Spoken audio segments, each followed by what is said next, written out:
أعوذ بالله من الشيطان الرجيم بسم الله الرحمن الرحيم فلما ذهب عن إبراهيم الروع وجاءته البشرى يجادلنا في قوم لوط إن إبراهيم لحليم أواه منيب يا إبراهيم أعرض عن هذا إنه قد جاء أمر ربك وإنهم آتيهم عذاب غير مردود ولما جاءت رسلنا لوطا سيء بهم وضاق بهم ذرعا وقال هذا يوم عصيب وجاءه قومه يهرعون إليه ومن قبل كانوا يعملون السيئات قال يا قوم هؤلاء بناتي هن أطهر لكم فاتقوا الله ولا تخزوني في ضيفي أليس منكم رجل رشيد قالوا لقد علمت ما لنا في بناتك من حق وإنك لتعلم ما نريد قال لو أن لي بكم قوة أو آوي إلى ركن شديد قال يا لوط إنا رسل ربك لن يصلوا إليك فأسر بأهلك بقطع من الليل ولا يلتفت منكم أحد إلا امرأتك إنه مصيبها ما أصابهم إن موعدهم الصبح أليس الصبح بقريب فلما جاء أمرنا جعلنا عاليها سافلها وأمطرنا عليها حجارة من سجيل منضود مصومة عند ربك وما هي من الظالمين ببعيد وإلى مدين أخاهم شعيبا قال يا قوم اعبدوا الله ما لكم من إله غيره ولا تنقصوا المكيال والميزان إني أراكم بخير لا تبخسوا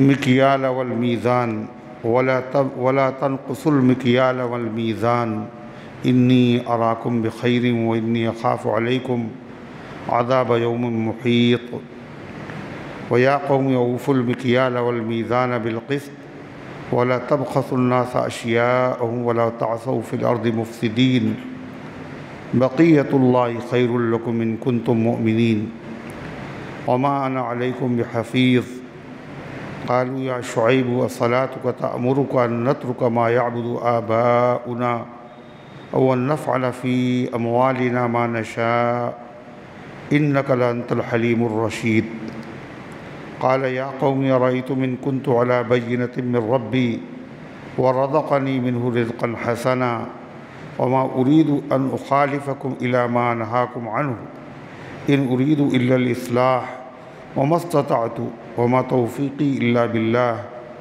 عليه توكلت وإليه أنيب ويا قوم لا يجرمنكم شقاقي أن يصيبكم مثل ما أصاب قوم نوح أو قوم هود أو قوم صالح وما قوم لوط منكم ببعيد واستغفروا ربكم ثم توبوا إليه إن ربي رحيم ودود صدق اللہ العظیم۔ محترم حضرات، سامعین کرام، حاضرین مسجد، عزیزوں اور بزرگوں، یہ قرآن مقدس کے 12ویں پارے کی سورہ ہود کی پاکیزہ، نورانی، مبارک، بعظمت مطہر آیتیں ہیں۔ دعا کیجئے اللہ تعالیٰ ان مقدس آیات کی روشنی میں صحیح اور سچی بات عرض کرنے کی توفیق نصیب فرمائے اور ہم سب کو عمل کرنے کی توفیق عطا فرمائے۔ سورہ ہود میں انبیاء علیہ السلام کے واقعات بیان کیے گئے اور ان کی قوموں نے جب ان کی مخالفت کی تو ان پر اللہ کا عذاب نازل ہوا۔ چنانچہ اس سلسلے میں حضرت نوح علیہ السلام کا واقعہ، قوم عاد، قوم ثمود کا واقعہ اور اخیر میں ابراہیم علیہ السلام کا واقعہ، جس میں فرشتے ابراہیم علیہ السلام کے پاس مہمانوں کی شکل میں آئے اور انہوں نے ان کو مہمان سمجھا اور جلدی سے ان کے لیے جو موجود حاضر تھا تلا ہوا بھنا ہوا بچھڑے کا گوشت حاضر کیا اور دیکھا کہ ان کے ہاتھ کھانے کی طرف نہیں بڑھ رہے، تو ان کو خوف محسوس ہوا، کہیں ایسا تو نہیں یہ دشمن ہیں، یہ نمک کھا کر نمک حرامی نہیں کرنا چاہتے۔ تو فرشتوں نے تسلی دی کہ ڈریے نہیں، ہم اللہ کے فرشتے ہیں اور ہم قوم لوط کو تباہ و برباد کرنے کے لیے بھیجے گئے۔ وہیں ابراہیم علیہ السلام کی زوجہ حضرت سارہ خدمت میں کھڑی ہوئی تھیں، تو وہ ہنس پڑی، ان کو خوشی ہوئی کہ قوم لوط جیسی ناپاک قوم برباد کر دی جائے گی۔ جب وہ ہنسنے لگی تو فرشتوں نے ان کو خوشخبری سنائی، تمہارے وہاں بیٹا پیدا ہوگا جس کا نام اسحاق ہوگا، اور اس کے بعد پوتا بھی پیدا ہوگا جس کا نام یعقوب ہوگا۔ تو ان کو بڑی حیرت ہوئی، اس لیے کہ ان کی عمر تھی 99 سال اور ابراہیم علیہ السلام کی عمر تھی 100 سال۔ کہنے لگی اَأَلِدُ وَأَنَا عَجُوز، میرے وہاں بیٹا پیدا ہوگا، میں تو بڑھیا ہو چکی ہوں۔ وَهَذَا بَالِي شَيْخًا، اور یہ میرے شوہر یہ بڑے میاں ہیں، یہ بھی بوڑھے ہو چکے ہیں۔ یہ تو بڑی عجیب چیز ہے، إِنَّ هَذَا لَشَيْءٌ عَجِیب، بے موسم کا پھل، جوانی میں اولاد نہیں ہوئی بڑھاپے میں کیسے ہو؟ فرشتے نے جواب میں کیا کہا؟ اَتَعْجَبِينَ مِنْ أَمْرِ اللَّهِ رَحْمَةُ اللَّهِ وَبَرَكَاتُهُ عَلَيْكُمْ أَهْلَ الْبَيْتِ، تمہیں تعجب ہو رہا ہے اللہ تعالیٰ کے حکم میں کہ کیسے اس عمر میں اولاد اللہ دے گا؟ حالانکہ اے اہل بیت، اے نبی کے گھر والوں، تمہارے اوپر اللہ کی رحمتیں اور برکتیں تو برستی رہتی ہیں، معجزات نبی کے تو تم دیکھتی رہتی ہو، اس کے بعد پھر تعجب تمہیں نہیں کرنا چاہیے۔ انہ حمید مجید، بلا شبہ اللہ قابل تعریف ہے، بزرگی والا ہے۔ قرآن کی اس آیت میں اہل بیت کس کو کہا گیا؟ کس کو کہا گیا؟ کس کو کہا گیا؟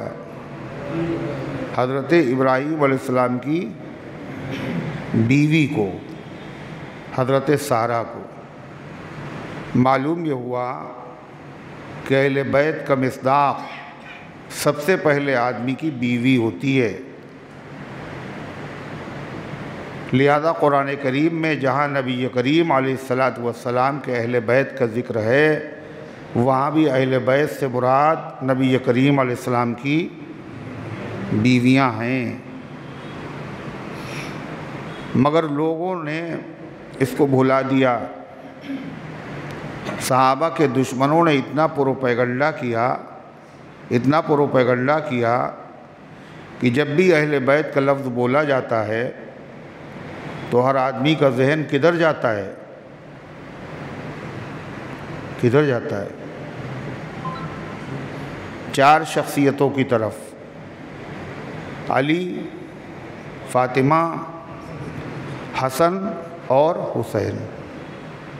یہ بات میں شیعوں کی نہیں کہہ رہا ہوں، سنی مسلمانوں کا حال یہ، جہاں اہل بیت کا لفظ سنا تو ذہن یہی گیا، یہی اہل بیت ہے۔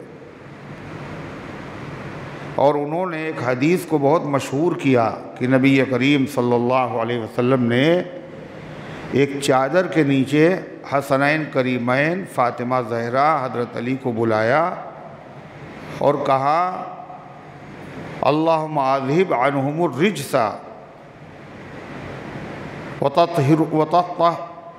وطہرہم تطہیرا ہؤلاء اہل بیتی، اے اللہ یہ بھی میرے اہل بیت ہیں، ان سے گندگی کو دور کر دیجئے، ان کو خوب پاک کر دیجئے۔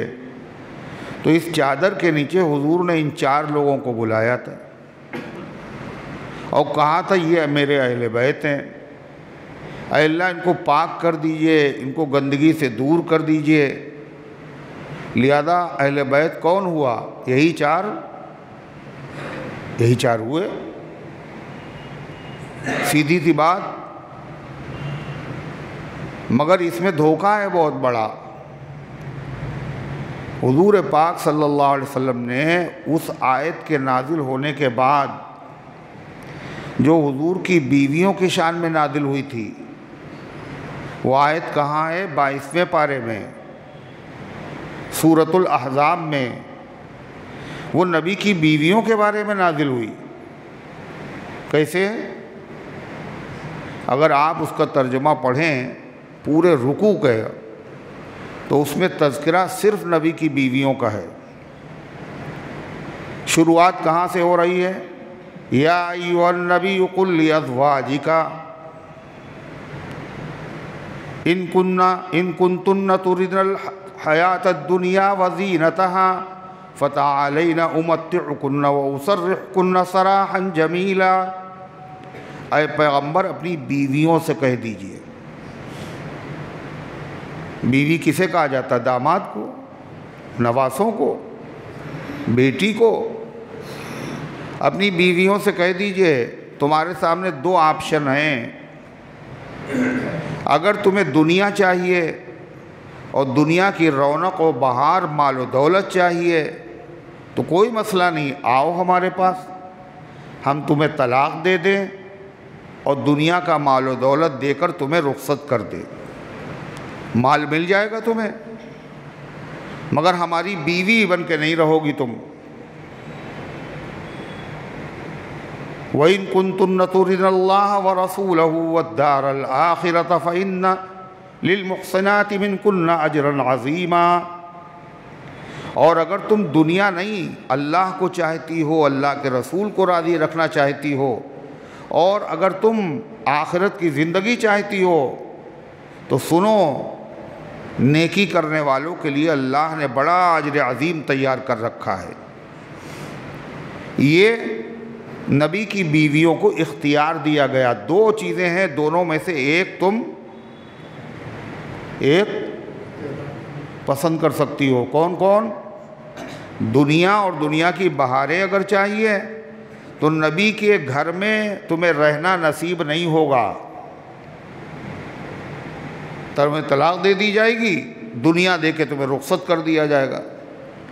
اور اگر نبی کی بیوی بن کے رہنا چاہتی ہو تو پھر تمہیں دنیا نہیں ملے گی، فقر و فاقے کی زندگی تمہیں گزارنا ہوگی، تمہارے وہاں دولت نہیں آئے گی۔ پھر اگر منظور ہے نبی کی بیوی بن کے رہنا تو فاقے تمہیں برداشت کرنا ہوں گے۔ یہ 2 چیزوں کا اختیار دیا گیا ہے، اس کو کہتے ہیں آیت تخییر۔ آیت تخییر، تخییر کے معنی اختیار دینا۔ یہ 2 راستے ہیں، دونوں میں سے جون سا تم چاہو چن لو۔ یہ آیت نازل کب ہوئی؟ نبی کریم صلی اللہ علیہ وسلم کے گھرانے کا حال کیا تھا کہ روزانہ بریانی، اور حضور کے گھر میں روز کباب اور شیرمال کھائے جاتے تھے، کھیر وغیرہ بنتی تھی حضور کے گھر میں روز۔ ہے کیا حال تھا نبی کے گھرانے کا؟ 2 مہینے بیت جاتے تھے اور چولہا نہیں جلتا تھا۔ کیسے ہوتی تھی گزر اوقات؟ کھجور کھا لی، زمزم پی لیا۔ مسلمانوں کے ساتھ بھی غربت کا معاملہ تھا، مکے سے گئے تھے، لوٹے پیٹے، کچھ بھی نہیں تھا ان کے پاس، لیکن جب فتوحات کا سلسلہ شروع ہوا، بدر، احد، خندق، تو مال غنیمت آیا اور مسلمانوں میں بانٹا گیا، اس سے مسلمانوں کی مالی حالت خراب ہو گئی، اچھی ہو گئی۔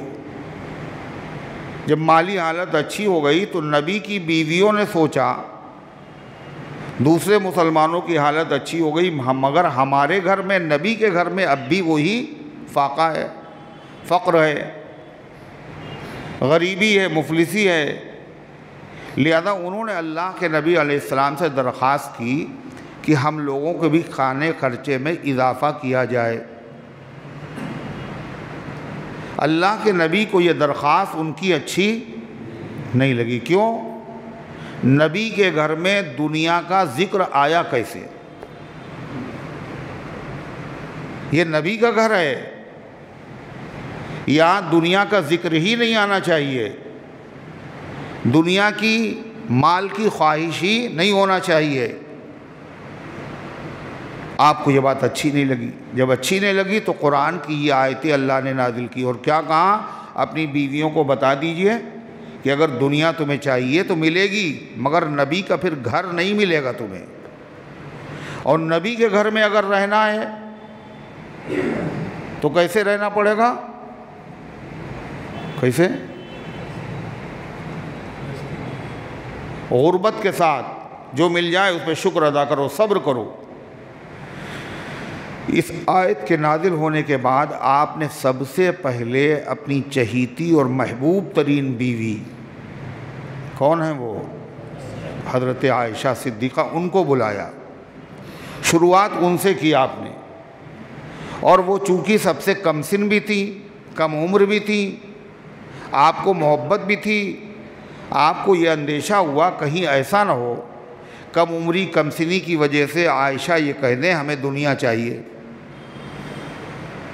تو آپ نے کہا عائشہ ہم تمہارے سامنے ایک بات رکھ رہے ہیں اور دیکھو جلدی فیصلہ نہ کرنا، اپنے ماں باپ سے مشورہ کر لینا، اپنے ماں باپ سے۔ اور ظاہر ہے ماں باپ کیا کہیں گے؟ کیسی دنیا؟ نبی کی گھر والی ہو کر رہنا اس سے بڑی عزت کی کوئی چیز نہیں ہے۔ تو حضرت عائشہ صدیقہ سے جب آپ نے یہ کہا اور پھر آپ نے یہ آیت ان کو پڑھ کے سنائی تو عائشہ صدیقہ کیا بولی؟ کہنے اے اللہ کے نبی میں اس میں اپنے ماں باپ سے مشورہ کروں گی؟ نہیں، بل اختار اللہ ورسولہ، مجھے تو اللہ کی رضا چاہیے اور اللہ کے نبی کی رضا چاہیے، مجھے دنیا نہیں چاہیے۔ حضور خوش ہو گئے۔ پھر آپ نے دوسری بیویوں سے یہی بات کہی تو عائشہ صدیقہ رضی اللہ عنہ نے فرمایا کہ مگر کسی بیوی کو میرا جواب نہ بتایا، نہ میں نے کیا جواب دیا ہے۔ آپ نے فرمایا عائشہ اگر وہ پوچھیں گی تو میں بتا دوں، مگر نبی کی ہر بیوی کا یہی حال تھا، ان کو صحبت ملی تھی اللہ کے نبی کی، ان کو چنا تھا نبی کی بیوی بننے کے لیے، کس نے؟ کس نے؟ اللہ نے چنا تھا۔ ہم لوگوں کے رشتے گھر والے کرتے ہیں، ہم لوگ خود منتخب کرتے ہیں، اور اللہ کے محبوب کے رشتہ داروں کا انتخاب خود اللہ کرتا ہے، اللہ۔ تو ظاہر بات ہے سب بیویاں اعلیٰ درجے کی، سب نے یہی کہہ دیا۔ پھر اللہ تعالیٰ نے کیا کہا؟ تم اپنی حیثیت پہچانو، اپنا مقام پہچانو، اپنا مرتبہ پہچانو۔ کیا مرتبہ ہے؟ کہ نبی کی بیوی کو اگر وہ کوئی عمل کریں گی، نیک عمل، تو ان کو ثواب عام امت کے مقابلے میں ڈبل ملے گا۔ نبی کی بیوی ہے یہ، 2 رکعت کوئی پڑھے گا تو 2 رکعت کا ثواب، مگر نبی کی بیوی جب پڑھیں گی تو 4 رکعت کا ثواب، ایک روزے پہ 1 روزے کا ثواب۔ نبی کی بیوی جب روزہ رکھیں گی تو 1 روزے کا نہیں، 2 روزوں کا، 1 قرآن پڑھیں گی 2 قرآن کا ثواب۔ ہم ہر عمل کا ثواب، نیک عمل کا ثواب ڈبل دیں گے۔ نؤتیہا اجرہا مرتین، ہم ان کے کاموں کا ثواب دوہرا دیں گے۔ کیوں؟ یہ نبی کی بیوی۔ جیسے تمہارا ثواب زیادہ ہے ایسے بڑے لوگوں کی غلطی بھی چھوٹی ہوتی ہے، بڑی ہوتی ہے۔ اگر تم سے کوئی قصور ہو گیا خدا نہ خواستہ تو تمہاری سزا بھی عام لوگوں کے مقابلے میں ڈبل ہوگی۔ کیوں ایسا کیوں ہے؟ اللہ فرماتا ایسا اس لیے ہے کہ تمہارے درجے کی کوئی عورت دوسری نہیں ہے۔ کیا کہا؟ یا نساء النبی لستن کاحد من النساء، اے نبی کی بیویوں، یہ نہیں کہا اے نبی کے داماد، اے نبی کی بیٹیوں، کیا کہا جا رہا؟ اے نبی کی بیویوں، تم عام عورتوں کی طرح نہیں ہو، تمہاری طرح دنیا کی کوئی عورت نہیں ہے، اس لیے کہ تم کو اللہ نے اپنے سب سے محبوب پیغمبر محمد الرسول اللہ صلی اللہ علیہ وسلم کی زوجیت کے لیے پسند کیا ہے۔ لہذا تمہیں کچھ ہدایات دی جا رہی ہیں، ان ہدایات پر سختی سے عمل کرنا۔ یہ ہدایات تمہارے ساتھ خاص نہیں، دنیا کی ہر مسلمان عورت کے لیے ہیں، مگر تم نبی کی بیوی ہو، تمہارا اس کے اوپر سختی سے عمل ہونا چاہیے۔ وہ ہدایات کیا ہیں؟ سب سے پہلی ہدایت اللہ سے ڈرتی رہنا۔ اگر کسی نامحرم سے بات کرنے کی ضرورت پیش آئے، حالانکہ جو نامحرم جن سے تم بات کرو گی وہ سب تمہارے کون ہیں؟ ارے کون ہیں تمہارے؟ سب تمہارے بیٹے ہیں، سب تمہارے بیٹے، تم ماں ہو۔ اور وہ لوگ ساری دنیا میں انبیاء علیہ السلام کے بعد سب سے زیادہ متقی اور پاک باز لوگ ہیں، پھر بھی اگر ان سے بات کرنا ہو تمہیں تو بات کرتے وقت تم اپنے لہجے کو نرم نہ رکھنا، نرم لہجے میں بات نہ کرنا، اس لیے کہ جب لہجہ نرم ہوتا ہے تو جس آدمی کے دل میں گناہ کا مرض ہوتا ہے وہ لہجے کو دیکھ کر کے پھر آگے غلط نیت سے بڑھنے کی کوشش کرتا ہے۔ ان اتقیتن، اگر تمہارے دل میں اللہ کا ڈر ہے، فلا تخضعن بالقول، تو بات لہجے میں نرمی سے نہ کرنا۔ ویسے بھی عورتوں کا لہجہ مردوں کے مقابلے میں سخت ہوتا ہے نا؟ سن رہے ہیں بیٹھے ہوئے، جیسے لگتا ہے مطلب سو رہے ہیں۔ عورتوں کو لہجہ مردوں کی آواز کے مقابلے میں سخت ہوتا ہے، نرم ہوتا ہے، فطری طور پر نرم ہوتا ہے۔ اس میں اور نرمی اگر پیدا کر لی جائے تو یہ خطرناک ہو جاتا ہے۔ لہذا زبردستی جب نامحرم سے بات کرنا تو تھوڑا اپنے لہجے کو، جو فطری لہجہ ہے، اس کو بھی بدل دینا۔ گھر پہ نہیں ہے پھر آئیے گا، کوئی آیا فلاں صاحب گھر پہ ہیں؟ نہیں، وہ اس وقت گھر پہ نہیں، پھر آئیے گا۔ اور یہ کہہ دیا وہ تو نہیں ہے، تھوڑی دیر میں آ جائیں گے، جب تک آپ تشریف رکھیے۔ آپ کہاں سے آئے ہیں؟ کیا نام ہے آپ کا؟ شربت پی لیجئے، آپ ٹھنڈا منگائیں آپ کے لیے۔ یہ سب کرنے کی ضرورت نہیں ہے، بے ادبی بھی نہ ہو، لیکن لہجہ ایسا ہو کہ آگے بات کرنے کی ہمت نہ ہو، ضرورت کے مطابق بات ہو۔ یہ خالی نبی کی بیویوں کے لیے حکم نہیں ہے، سارے مسلمانوں کی بیویوں کے لیے یہی حکم ہے۔ شوہر سے بات کرو اس طرح، نامحرم سے بات کرنے میں تمہارا لہجہ سخت ہونا چاہیے۔ دوسری نصیحت کیا کی؟ وَقَرْنَ فِي بُيُوتِكُنَّ، اور اے نبی کی بیویوں اپنے گھروں میں جمی رہو۔ یہ صرف نبی کی بیویوں کے لیے حکم نہیں، تمام مسلمان عورتوں کے لیے حکم ہے۔ اپنے گھروں میں رہو، تم بازار میں جانے کے لیے نہیں پیدا کی گئی ہو، تم گھر میں رہنے کے لیے ہو، گھر میں رہو۔ بلا ضرورت گھر سے باہر نہ نکلو، اللہ یہ چاہتا ہے۔ کوئی خاتون اور نبی کی بیوی کے لیے سخت حکم ہے، بلا ضرورت گھر سے باہر نہ نکلو۔ ضرورتیں دو طرح کی ہیں، کون کون؟ ایک طبعی اور ایک شرعی۔ طبعی ضرورت کیا ہے؟ طبیعت کا تقاضا ہے، مجبوری ہے، بیمار ہو گئی تو علاج کے لیے جانا یہ طبعی ضرورت ہے، اس لیے علاج کے لیے گھر سے باہر جانے میں کوئی گناہ نہیں ہے۔ اسی طرح گھر میں کوئی کمانے والا نہیں، لہذا کھائیں گے کہاں سے، خود ہی کمانا ہے، تو گھر سے تم باہر جا سکتی ہو، اس لیے کہ بھوک کو مٹانا ایک ضرورت ہے، یہ ضرورت طبعی۔ شریعت اتنی سخت نہیں ہے کہ ضرورت کو نظر انداز کر دے۔ اور شرعی ضرورت کیا ہے؟ تمہیں حج کے لیے جانا ہوگا، اور حج کہاں ہوگا؟ مدینے میں نہ، مکے میں ہوگا۔ حج کرنا ہے، عمرہ کرنا ہے، ماں باپ سے ملاقات کے لیے جانا ہے، کسی مسلمان کے گھر پہ تعزیت کے لیے جانا ہے، تسلی کے لیے جانا ہے، عیادت کے لیے جانا ہے، اس کے جانا اس طرح منع نہیں ہے۔ مسلمانوں میں جھگڑا ہو گیا، تم بڑی ہو، تم ماں ہو، اور بچے ماں کا کہنا مانتے ہیں، اس جھگڑے کو ختم کرنے کے لیے اگر تمہیں باہر نکلنا پڑے تو یہ بھی قرآن کی مخالفت نہیں ہے۔ گھر میں رہنا، بلا ضرورت گھر سے باہر نہ نکلنا، لیکن ضرورت کے وقت نکلنے کی اجازت تو ہے، مگر اس میں بھی شرط ہے۔ کیا شرط ہے؟ کہ خوب کریم پاؤڈر بناؤ سنگار کر لینا، اور خوب پرفیوم لگانا، اور اس کے بعد گھر سے باہر نکلنا بے پردہ۔ یہ گھر میں میلے کچیلے کپڑے پہنے رہنا، مگر جب بازار جانا تو بہت عمدہ قسم کے کپڑے۔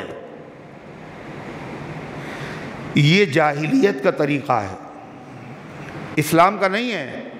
قرآن کہتا وَلَا تَبَرَّجْنَ تَبَرُّجَ الْجَاهِلِيَّةِ الْأُولَىٰ، اور اے ایمان والی عورتوں، زمانے پہلی جاہلیت کی طریقے سے بے پردہ باہر نہ جانا۔ یہ حکم نبی کی بیویوں کو بھی ہے اور پوری امت کی عورتوں کے لیے بھی ہے، مگر نبی کی بیویوں کو خطاب نبی کی بیویوں کو کہا گیا۔ جب ماں سے کہا جا رہا جو بہت پاکیزہ ہیں تو ان سے پاک کوئی نہیں ہے، تو دوسروں سے تو بدرجہ اولا ہے۔ پھر کہا گیا وَأَقِمْنَا الصَّلَاةَ وَآتِينَا الزَّكَاةَ وَأَطِعْنَا اللَّهَ وَرَسُولَهُ، اور دیکھو نماز قائم کرتی رہنا، زکوٰۃ دیتی رہنا، اللہ اس کے رسول کے حکموں کو مانتی رہنا۔ یہ ساری نصیحتیں کس سے کی جا رہی ہیں؟ نبی کے داماد سے، نواسوں سے، بیٹی سے۔ کس سے کی جا رہی ہیں؟ نبی کی بیویوں سے۔ پھر آگے خدا نے کہا یہ ساری نصیحتیں کرنے کا مقصد کیا ہے؟ مقصد سنو، یہ ہم نے جو تم کو نصیحتیں کی ہیں، تمہارا مقام بتایا ہے، مرتبہ بتایا ہے، یہ نصیحتیں میں نے کیوں کی؟ انما یرید اللہ ان نصیحتوں سے چاہتا یہ ہے ان یذھب عنکم الرجس، کہ دور کر دے تم سے گندگی، اہل البیت، اے گھر والو۔ کس کے گھر والو؟ نبی کی بیویاں ہیں، نبی کے گھر والوں۔ یہ نصیحتیں تمہیں اس لیے کی جا رہی ہیں، اللہ چاہتا یہ ہے ان نصیحتوں پر عمل کرا کے تم سے گندگی کو دور کر دے۔ گندگی کیا؟ دل پاک ہو جائے، صاف رہیں بالکل، گناہ کا میلان، گناہ کی طرف بڑھنے کا جذبہ ختم ہو جائے۔ جب عمل ہوگا تو کیا ہوگا؟ اولا تو پہلے سے پاک ہیں اور زیادہ پاک۔ وَيُطَهِّرَكُمْ تَطْهِيرًا، اور تاکہ ان پر عمل کرنے سے اللہ تمہیں خوب پاک کر دے، خوب پاک کر دے۔ اسی آیت میں لفظ آیا اہل بیت کا۔ یہ نصیحتیں کس کو کی گئیں؟ بیویوں کو۔ پاک کرنے کا ارادہ کس کو ہے؟ نبی کی بیویوں کو۔ گندگی دور کرنے کا ارادہ کس سے ہے؟ نبی کی بیویوں سے۔ ایک نیکی پر ڈبل ثواب کسے ملے گا؟ نبی کی بیویوں کو۔ قصور ہو جانے پر ڈبل سزا کی دھمکی کس کے لیے ہے؟ نبی کی بیویوں کو۔ اس کے بعد پھر نبی کی بیوی کا ذکر ہے، وَاذْكُرْنَ مَا يُتْلَىٰ فِي بُيُوتِكُنَّ، اور تمہارے گھروں میں جو جبریل قرآن لے کر کے آتے ہیں، جو پڑھا جاتا ہے، اس قرآن کو یاد رکھنا اچھی طرح سے، یہ تمہیں دوسروں کو پہنچانا ہے۔ تو پورے رکوع میں ذکر کس کا آیا؟ بیویوں کا۔ اہل بیت کسے کہا گیا؟ بیویوں کو۔ معلوم یہ ہوا کہ قرآن میں جن کو اہل بیت کہا گیا وہ 4 لوگ نہیں ہیں، حسن، حسین، علی، فاطمہ، بلکہ صرف نبی کی بیویاں ہیں۔ اور اللہ نے ان کو درجہ بہت بڑا دیا، اتنا بلند دیا کہ ہر عمل کا ثواب ڈبل ملے گا۔ مگر آدمی کا مزاج ہے کیا کہ جب کوئی اچھی چیز اسے حاصل ہوتی ہے تو وہ کیا چاہتا ہے؟ یہ میرے بچوں کو بھی مل جائے، چاہتا نہیں چاہتا؟ جن لوگوں کی بیٹیاں ہیں اور انہوں نے شادی ان کی کر دی اور وہ اچھے کھاتے پیتے گھرانے میں ہیں، لیکن جب آم کا سیزن آتا ہے اور جب وہ آم کھاتے ہیں تو فوراً ان کا ذہن جاتا پتہ نہیں میری بیٹی نے کھایا یا نہیں کھایا، یہ نعمت ہم جو کھا رہے ہیں میری بیٹی کو بھی مل جائے، میرے قریبی عزیز ترین جو رشتہ دار ان کو بھی مل جائے۔ ہوتا ہے نہیں ہوتا؟ جب قرآن کی یہ آیت نازل ہو گئی نبی کی بیویوں کی فضیلت میں، تو اللہ کے نبی کا جی چاہا کہ اس فضیلت میں ہم اپنی بیٹی کو بھی شامل کر لیں اور داماد کو بھی شامل کر لیں اور نواسوں کو بھی شامل کر لیں۔ وہ شامل کسے کیا جاتا ہے؟ جو پہلے سے شامل ہو۔ ارے بولو، ایڈمیشن کس کا لیا جاتا ہے؟ جس کا پہلے سے ایڈمیشن ہو۔ بولو، پہلے سے نہیں اسی کو دیا جائے گا۔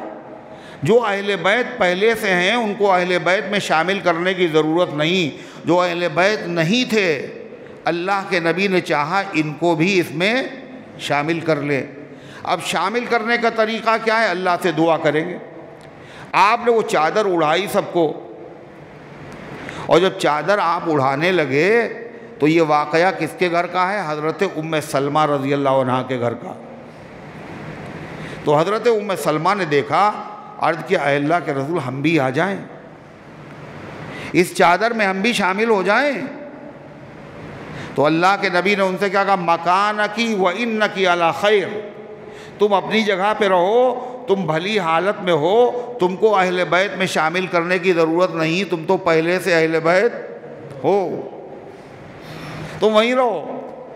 جو لوگ اہل بیت میں شامل نہیں تھے انہی کو آپ نے چادر اڑائی اور پھر اللہ تعالیٰ سے دعا کی، اللہم ہؤلاء اہل بیتی، اے اللہ یہ بھی میرے اہل بیت ہیں، فاذھب عنہم الرجس، اے اللہ ان سے بھی گندگی کو دور کر دیجئے، وطہرہم تطہیرا، اور ان کو بھی خوب پاک کر دیجئے۔ یہ اللہ کے نبی کا دعا کرنا خود بتا رہا ہے کہ وہ لوگ پہلے سے اہل بیت تھے یا نہیں تھے؟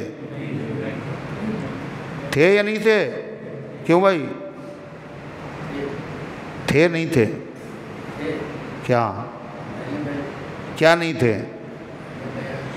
کیوں نہیں تھے؟ دعا جو کی جاتی ہے تو اس چیز کو مانگا جاتا ہے دعا میں جو چیز پہلے سے حاصل نہ ہو۔ پہلے سے حاصل ہو تو دعا مانگنے سے فائدہ کیا؟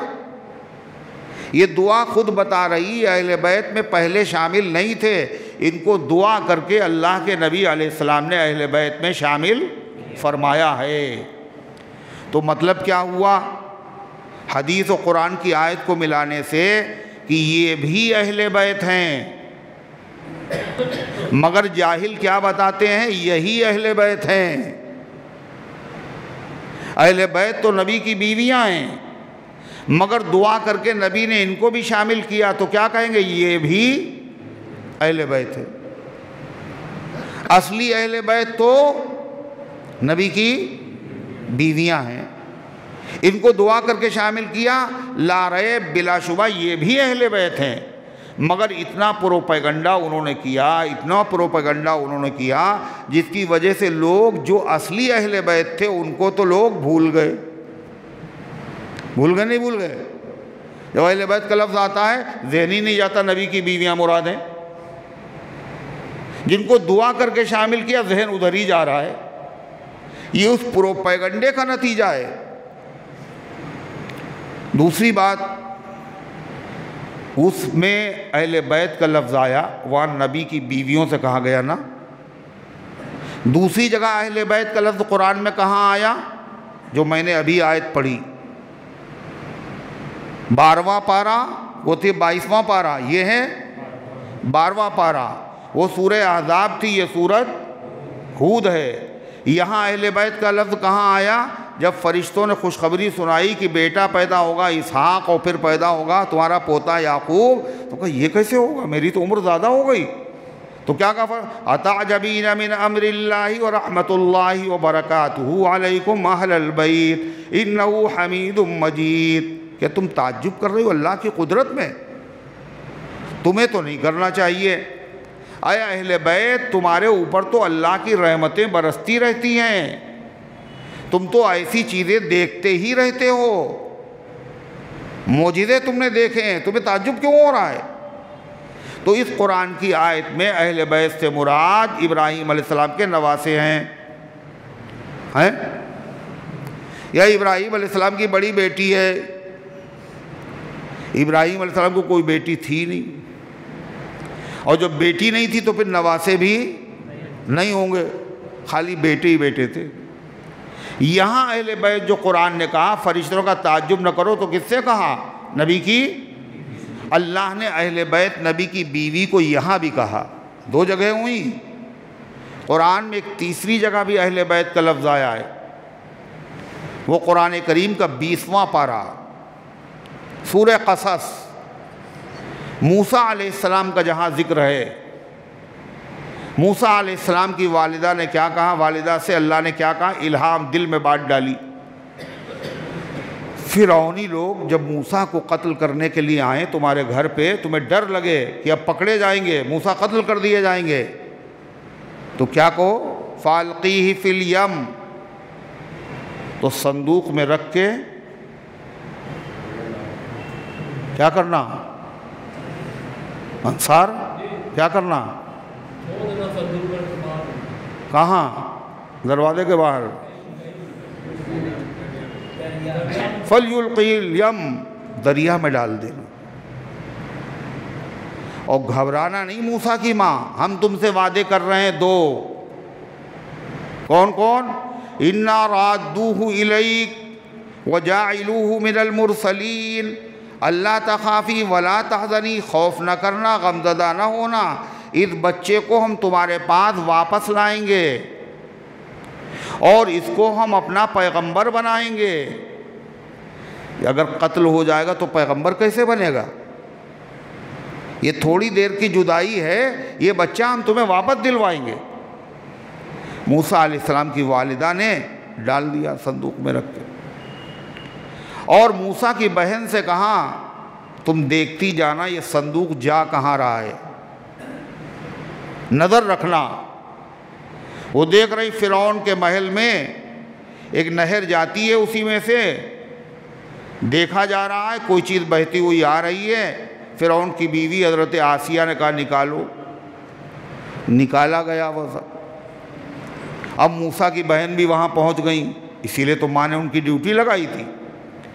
جیسے ہی کھولا گیا صندوق، اللہ کہتا ہے وَأَلْقَيْتُ عَلَيْكَ مَحَبَّةً مِّنِّي، موسیٰ ہم نے تمہارے اوپر اپنی محبت کا پرتو ڈال دیا، ایسا پرتو ڈال دیا جو دیکھے وہ محبت کرنے پر مجبور ہو جائے۔ لہذا جیسے دیکھا فرعون نے کہا یہ وہی بچہ لگ رہا ہے۔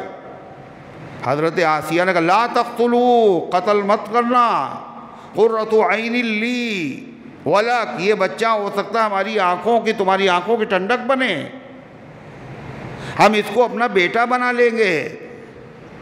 اولاد تو کوئی تھی نہیں اور خدائی کا دعویٰ کرتا تھا، اسی کو ہم پال لیں گے، اپنا بیٹا بنا لیں گے، ہمیں اس سے فائدہ ہوگا۔ فرعون مان گیا۔ کیسے مانا؟ یہ اللہ کا نظام تھا کہ ڈال دو، باقی ہمارے حوالے، بچہ تمہارے حوالے کریں گے ہم۔ اب بچے کو قتل تو نہیں کیا جا رہا، پالنے پہ راضی ہو گیا، مگر مسئلہ یہ ہے کہ وہ روٹی تو کھاتے نہیں تھے، دودھ پینے والا بچہ، اور ڈبے کا دودھ بھی اس زمانے میں نہیں ملتا تھا۔ پھر بچہ زندہ کیسے رہے گا بغیر دودھ کے؟ شاہی دربار ہے، دودھ پلانے والی عورتوں کو طلب کرو، بھرپور ان کو پیسہ دیا جائے گا، جس کا بھی یہ دودھ پی لے۔ اللہ نے کیا نظام بنایا؟ وَحَرَّمْنَا عَلَيْهِ الْمَرَاضِعَ، ہم نے موسیٰ پر دودھ پلانے والیوں کو حرام کر دیا۔ حرام کرنے کا مطلب موسیٰ کو روک دیا، خبردار کسی عورت کا دودھ نہ پینا۔ اور بڑی بڑی عورتیں آئیں شاہی خاندان کی، کیا کیا، مگر موسیٰ نے کسی کا دودھ قبول ہی نہیں کیا۔ پریشانی میں سب، خوشی بھی ہوئی، اب پریشانی کا عالم، یہ بچہ کیسے زندہ رہے گا، کسی کے دودھ ہی نہیں پی رہا ہے۔ جب دیکھا موسیٰ کی بہن نے جو کھڑی ہوئی تھی تماشا، اب یہ مجبور ہیں، ان کو ضرورت ہے کوئی دودھ پلانے والا مل جائے، تو انہوں نے کہا هل ادلکم علی اہل بیت یکفلونہ لکم وہم لہ ناصحون، کیا ہم تمہیں ایسے گھر والے بتائیں جو اس کو پال سکتے ہیں؟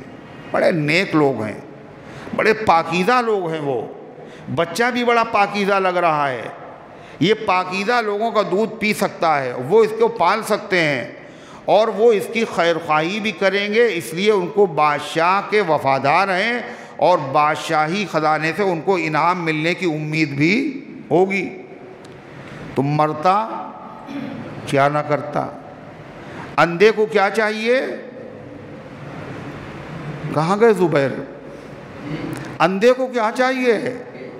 اچھا، اور بھوکے کو کیا چاہیے؟ 2 آنکھیں ہیں، 2 روٹی چاہیے اس کو آنکھیں چاہیے۔ یہاں کیا تھا؟ کوئی بچے کو دودھ پلانے والا مل جائے بس۔ چنانچہ کہا بلائیے بھائی۔ اب موسیٰ علیہ السلام کی والدہ کو ان کی بہن بلا کے لائیں، اور جیسے ہی انہوں نے چھاتی سے لگایا، موسیٰ علیہ السلام دودھ پینا شروع کر دیا۔ اب تو بڑی خوشی منائی گئی، انعامات کی بارش ہونے لگی۔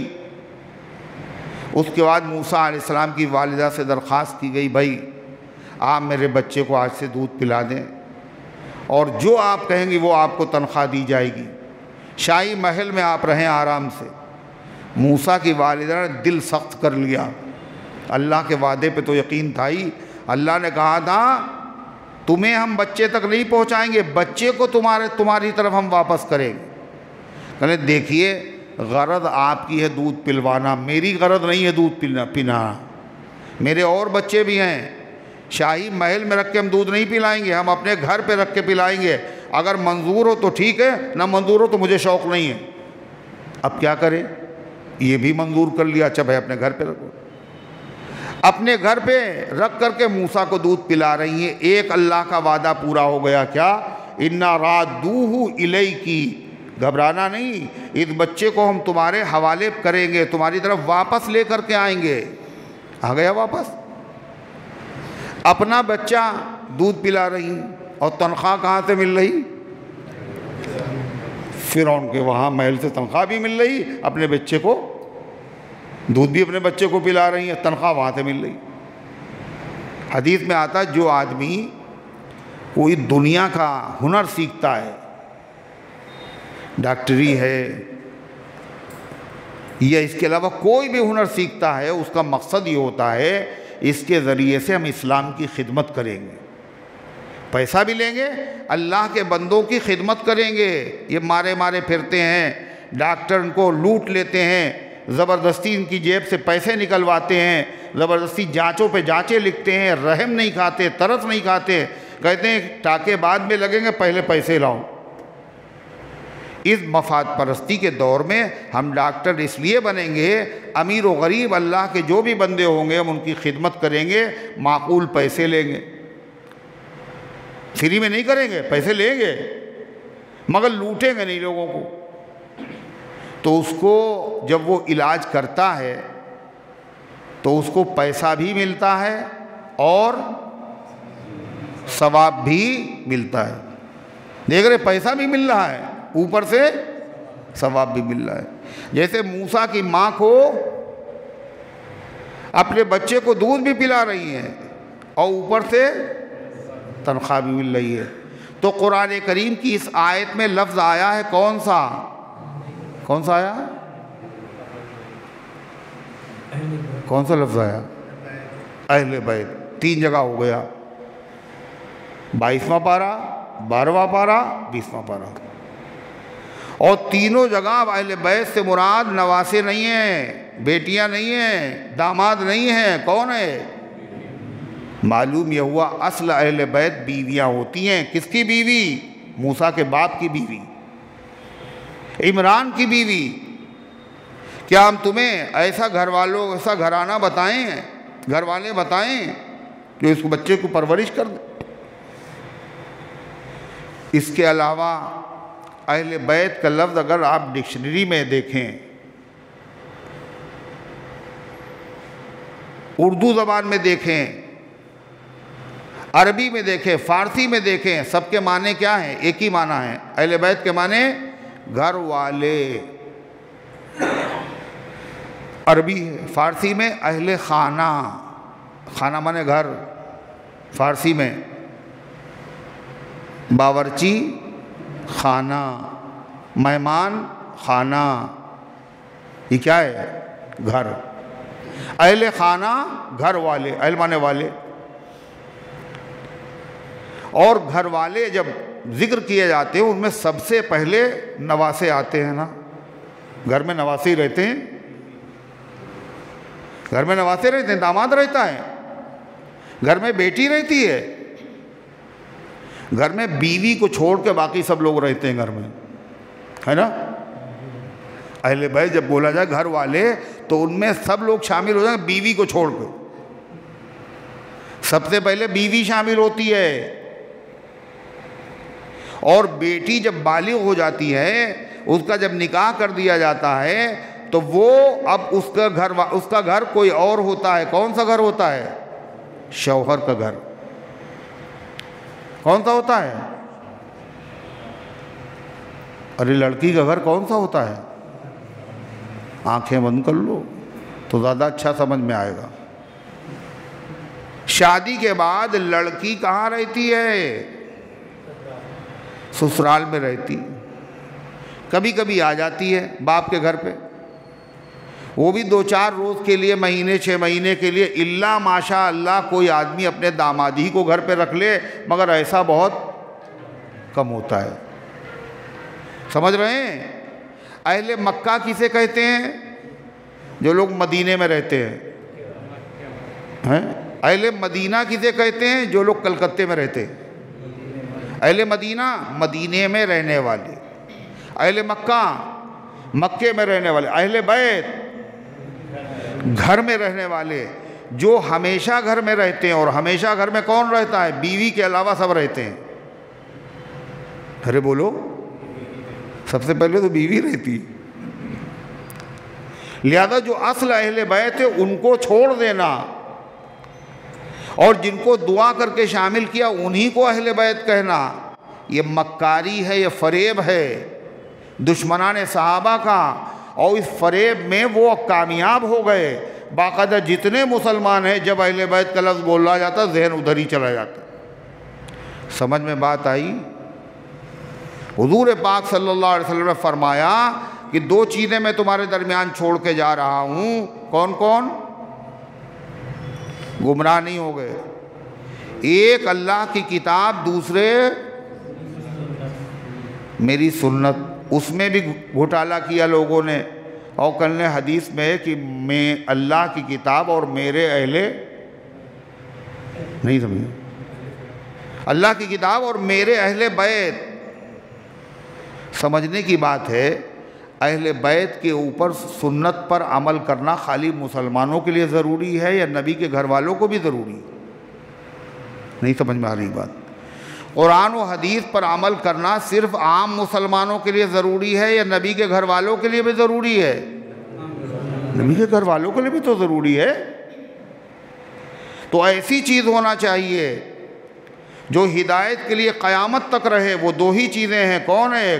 ایک کتاب اللہ، دوسرے نبی کی سنت. سمجھ شریف میں بات آئی؟ نہیں آئی؟ آ گئی. اب سنیے آگے. فرشتوں نے آ کے یہ کہا، تسلی دے دی، ارے تعجب نہ کرو، اسی عمر میں تمہارے وہاں اولاد ہو جائے گی. ابراہیم علیہ السلام کو کیا ہوگا؟ اطمینان ہو گیا. فرشتوں نے بتایا ہم فرشتے ہیں، مہمان نہیں ہیں، ہم قوم لوط کو برباد کرنے آئے ہیں، اور خوشخبری سنا دی۔ اب کیا ہوا؟ فَلَمَّا ذَهَبَ عَنْ إِبْرَاهِيمَ الرَّوْعُ، جب ختم ہو گئے ابراہیم علیہ السلام کا خوف۔ کاہے کا خوف تھا؟ یہ نمک نہیں چکھ رہے ہیں، گڑبڑ معاملہ معلوم ہو رہا ہے۔ انہوں نے بتا دیا ارے ہم فرشتے ہیں، قوم لوط کو برباد کرنے آئے ہیں۔ تو ابراہیم کو جو خوف تھا وہ ختم ہو گیا۔ فرشتوں نے وجاءتہ البشریٰ، اور خوشخبری بھی ان کو مل گئی، کیا کہ تمہارے وہاں بیٹا بھی پیدا ہوگا اور پوتا بھی پیدا۔ ابراہیم کو جو اطمینان ہو گیا، تو ابراہیم علیہ السلام نے سن لیا تھا کہ قوم لوط کو یہ برباد کرنے آئے ہیں۔ اور لوط علیہ السلام کون تھے؟ ابراہیم علیہ السلام کے بھتیجے۔ 10-12 میل کے فاصلے پہ ایک بستی تھی، وہاں نبی بنا کے ان کو بھیجا گیا تھا۔ تو یہ قوم برباد کر دی جائے گی۔ ابراہیم علیہ السلام بڑے شفیق تھے، بڑے رقیق القلب تھے، بڑے نرم دل والے تھے۔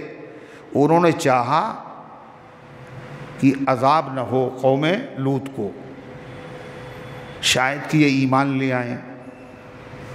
اس لیے انہوں نے فرشتوں کے سامنے کیا کہنا شروع کیا؟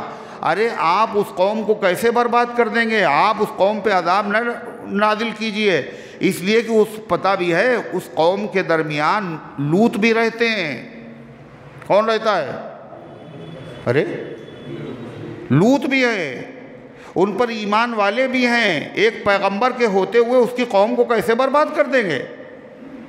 یعنی عذاب نازل نہ کیجیے۔ یہ کیوں کہہ رہے تھے ابراہیم؟ ان کو امید تھی شاید کہ یہ لوگ ایمان لے آئے، ابھی موقع دے دیا جائے۔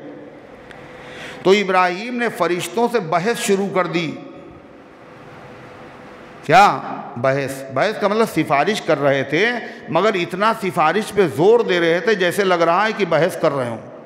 کیسے عذاب نازل کر دیں گے آپ؟ وہاں تو لوط رہتے ہیں، وہاں تو اور دوسرے ایمان والے رہتے ہیں، ایک پیغمبر کے ہوتے ہوئے کیسے عذاب ہو سکتا ہے؟ اللہ نے اس کو اسی سے تعبیر کیا کہ ابراہیم بحث نہیں کر رہے تھے، کیا کر رہے تھے؟ سفارش۔ فرمایا یجادلنا فی قوم لوط، وہ ہم سے بحث کرنے لگے لوط کی قوم کے بارے میں۔ کیسے بحث کی؟ یہ عذاب نازل نہ کیجیے۔ وہاں لوط پیغمبر موجود ہیں، وہاں ان کے متعلقین موجود ہیں، ایمان والے موجود ہیں۔ فرشتے نے جواب میں کیا کہا؟ اللہ تعالیٰ فرماتا ہے ابراہیم نے آخر یہ سفارش کی کیوں؟ ان ابراہیم لحلیم اوّاہ منیب، بے شک ابراہیم علیہ السلام بہت ہی حلیم، بردبار، برداشت والے، اوّاہ نرم دل والے، منیب اللہ کی طرف رجوع ہونے والے تھے۔ ان کی فطرت میں شفقت و محبت بسی ہوئی تھی، اس لیے انہوں نے یہ سفارش کی۔ اللہ کی طرف سے کیا جواب آیا؟ یا ابراہیم اعرض عن ھذا، ابراہیم اس کو چھوڑ دو، یہ جو تمہارے ذہن میں خیال آ رہا ہے ان پہ عذاب نہیں آنا چاہیے، ہو سکتا ہے یہ ایمان لے آئیں، یہ خیال اب کیا کر دو؟ چھوڑ دو۔ کیوں؟ انہ قد جاء امر ربک، اس لیے کہ آپ کے رب کا حکم آ چکا ہے۔ اب اللہ کا حکم جب آ جائے تو کسی کی سفارش سے ٹلتا نہیں ہے۔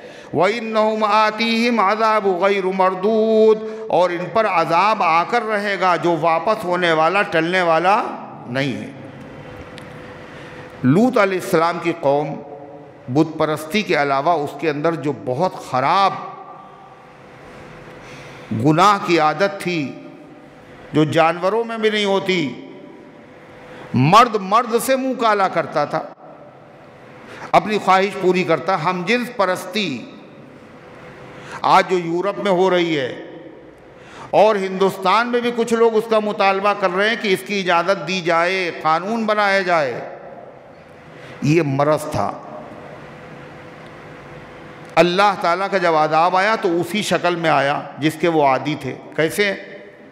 وَلَمَّا جَاءَتْ رُسُلُنَا لُوطًا، جب آئے ہمارے بھیجے ہوئے لوط علیہ السلام کے پاس، وہ فرشتے جو خوشخبری سنانے آئے تھے ابراہیم کے پاس، ابراہیم نے ان کو مہمان سمجھا، پہچانا نہیں فرشتے ہیں۔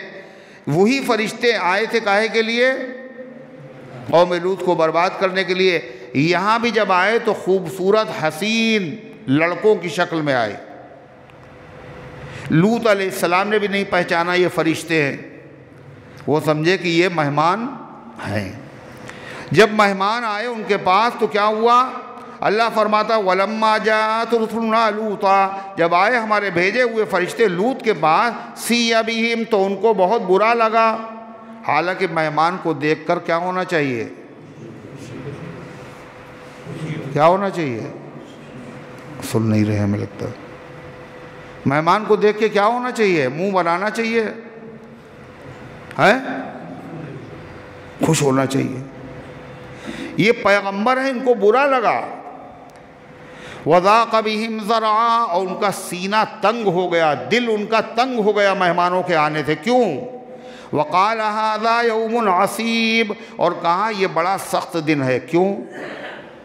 یہ مہمان ہیں، اگر ان کی مہمانی ہم نہ کریں یہ پیغمبر کے طریقے کے خلاف، اور اگر مہمان بنا لیں تو قوم کی خبیث عادت کی وجہ سے ان مہمانوں کی عزت بچانا بھی مشکل ہے۔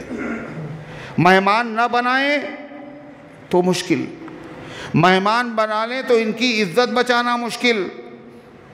تو ان کی زبان سے نکلا وَهَذَا يَوْمٌ عَصِيبٌ، یہ بڑا سخت دن۔ وَجَاءَهُ قَوْمُهُ يُهْرَعُونَ إِلَيْهِ، ادھر لوط کی جو بیوی تھی غیر ایمان والی بھی تھی، اس نے کیا کیا؟ پیغام بھیج دیا اپنی قوم کے پاس کہ آج لوط کے وہاں بڑے خوبصورت مہمان آئے ہیں۔ اب وہ تو عادی تھے اس کے، سنتے ہی وہ لوگ دوڑتے ہوئے آئے۔ وَجَاءَهُ قَوْمُهُ يُهْرَعُونَ إِلَيْهِ، اور آئی ان کی قوم، لوط علیہ السلام کی قوم ان کے پاس، يُهْرَعُونَ إِلَيْهِ، دوڑتی ہوئی۔ کیوں؟ وَمِن قَبْلُ كَانُوا يَعْمَلُونَ السَّيِّئَاتِ، اس لیے کہ پہلے سے وہ یہ برا کام کرتے تھے، برے کام کرنے کے عادی ہو گئے تھے، اور عادت کسی کی بدلتی نہیں ہے، عادت ہے صاحب، برے کام کی عادت پڑ جاتی ہے، چھوٹتی نہیں۔ شراب کی عادت پڑ جائے تو چھوٹتی نہیں ہے۔ اللہ فرماتا ہے قَالَ يَا قَوْمِ هَؤُلَاءِ بَنَاتِي هُنَّ أَطْهَرُ لَكُمْ فَاتَّقُوا اللَّهَ، حضرت لوط علیہ السلام کے پاس جب آئے اور کہنے لگے لوط یہ مہمانوں کو ہمارے حوالے کرو، ہم نے تم سے کہا نہیں تھا کسی مرد کو مہمان نہ بنانا؟ لوط علیہ السلام نے ان کو سمجھایا اور کیا کہا؟ کہا اے میری قوم، یہ میری بیٹیاں حاضر ہیں، ان سے تم نکاح کر لو، جو جائز طریقہ ہے۔ ہن اطہر لکم، یہ تمہارے لیے پاک ہیں، جائز ہیں، یہ انسانیت کا طریقہ ہے کہ نکاح کر لو، اور جو شریفوں کا طریقہ ہے اس طریقے سے ان کے ساتھ زندگی گزارو، ان سے فائدہ اٹھاؤ۔ یہ جو انہوں نے کہا یہ میری بیٹیاں حاضر ہیں، اس سے کیا مراد ہے؟ مفسرین نے لکھا انہوں نے جو بیٹیاں کہا وہ اپنی بیٹیوں کو نہیں کہا بلکہ قوم کی لڑکیوں کو کہا۔ کیوں؟ اس لیے کہ نبی کی بیوی کیا ہوتی ہے؟ امت کی ماں، اور نبی کیا ہوتا ہے امت کے لیے؟ باپ۔ لہذا ہر قوم کی ہر بیٹی نبی کی کیا ہے؟ بیٹی ہے۔ یہ میری بیٹیاں حاضر ہیں تمہارے لیے، ان سے نکاح کرو اور شریفوں والی زندگی گزارو، یہ تمہارے لیے اطہر ہے، بہتر ہے، پاک ہے۔ واتقوا اللہ، اور اللہ سے ڈرو، ان مہمانوں کی عزت پر ہاتھ ڈالنے کی کوشش نہ کرو۔ ولا تخزونی فی ضیفی، اور مجھے مہمانوں کے بارے میں رسوا نہ کرو۔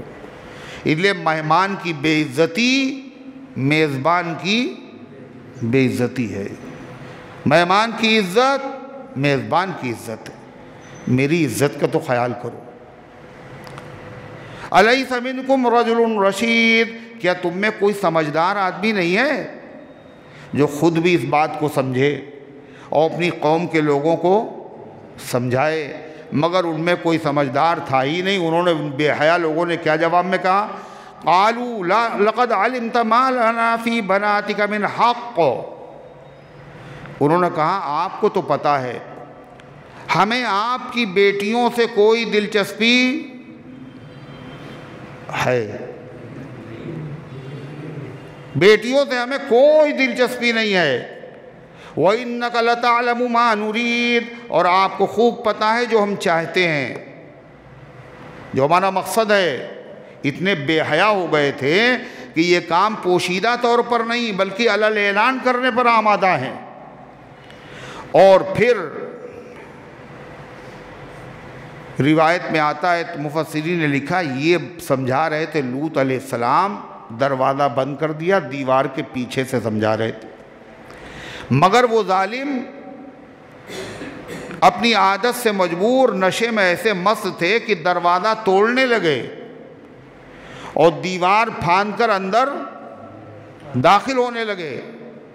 تو حضرت لوط علیہ السلام نے آخری بات کہی، بڑی درد انگیز بات، قال لو ان لی بکم قوۃ او آوی الی رکن شدید، اے کاش میرے اندر طاقت ہوتی تم سے مقابلہ کرنے کی، میں اکیلے تم سب کو اس غلط کام سے روک لیتا،